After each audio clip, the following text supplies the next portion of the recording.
I started coming here as an infant, over at the old building, of course, on Andersonville Road. My mom started the nursery there, and I've been coming here ever since. I've been going here since I was in middle school, and she's been coming, I guess, off and on for a year. I have been going to this church for 76 years. I started as a young boy at Waterford Community Church. My family was already going here before I was born.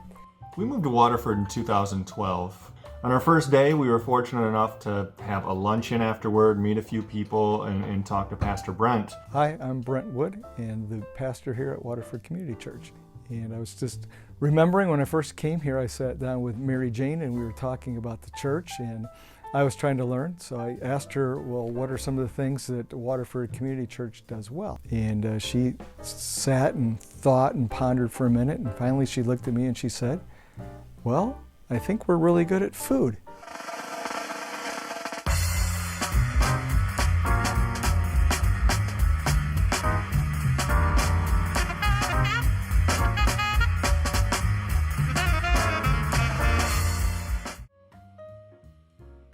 That was my introduction to Waterford Community Church. Having grown up here, again, this is just the place to be. This is family. So what really first brought me to Waterford, I joined the Cubbies program for preschoolers. Even though I was 12 years old when I came here, I did get slightly involved because they had a goodness club at our home. I had a first date with a boy, and it was here. Actually, Caitlin Manganella brought me. The first time I came was for Awana, and I was really nervous. I didn't know if my clothes were appropriate. I didn't know how to act. I had never been in a church before. And of course, one of the mainstays was Betty Jenks, who was the children's worker at the church. For Sundays, Betty and Mrs. Fetterplace would pick us up and take us to church, and I was one of 9 children. I can't imagine what they saw in us, actually. A lot of people have impacted me, like all my teachers. They were so good to me. For me, I gotta say George Hamilton. He was the youth leader while I was in high school. He's been working in my life for quite a while, and yeah. George Hamilton. He's kind of been a mentor throughout the years. I would agree. He's always been, I just remember in high school making everything so interesting and really sparking my journey with Christ. Pastor Mark, because he wanted me to get baptized. For me, it would definitely have to be Conjure, because she's just shared about marriage and homemaking and everything like that. It's kind of helped my life. I would definitely say the Manganella family and the Shestakov family. Big time. My dad was definitely a tremendous influence. Bob Winnie, who was the pastor from when I was 5 years old through till I graduated high school. There's been a lot. And then we come to Wright Van Ploeg. He was the most influential man in my life. And through that, I made my decision that I would be everything that God wanted me to be. One of the wonderful things about the church was there's so many areas that you could be involved. There was the brass quartet. There was the orchestra. There was the choir. And then there was the little kids choir.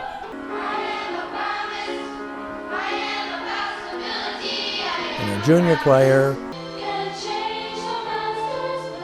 We did have the handbells too.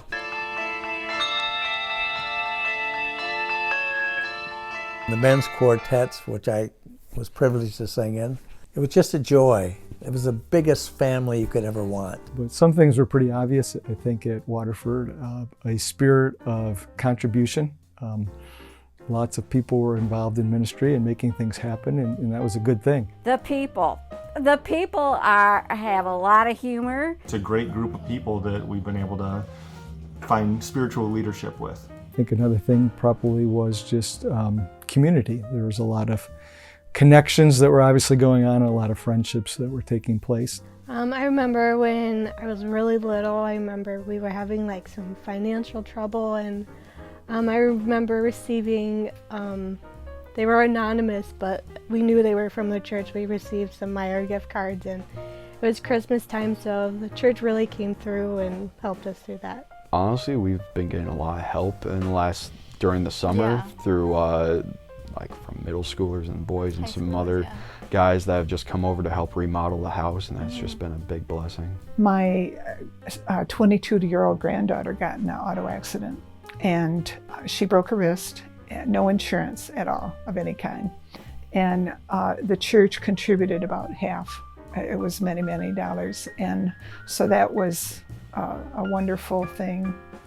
Well, I think when you look at history, it's easy to look back and say that, you know, there's this great era here with maybe with Pastor Winnie or Pastor Wisenon or whoever it happened to be that was your pastor at the time, and to reminisce, and that's great. And it reminds us that God's done some great things here.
But I think one of the big things at a moment like this is to look forward and to say that there were people that made it happen up to this point who gave us the gift of 150 years. But what do we do to make sure that 150 years from now, other people are still enjoying the gift of Waterford Community Church? And so as I look at this day, I look at it as a launch point, and where we look to the future and say, what do we need to do now? How can we have more impact in our community? How can we have more impact globally? How can we make a difference in this church, outside the walls of this church, and outside even the walls of time?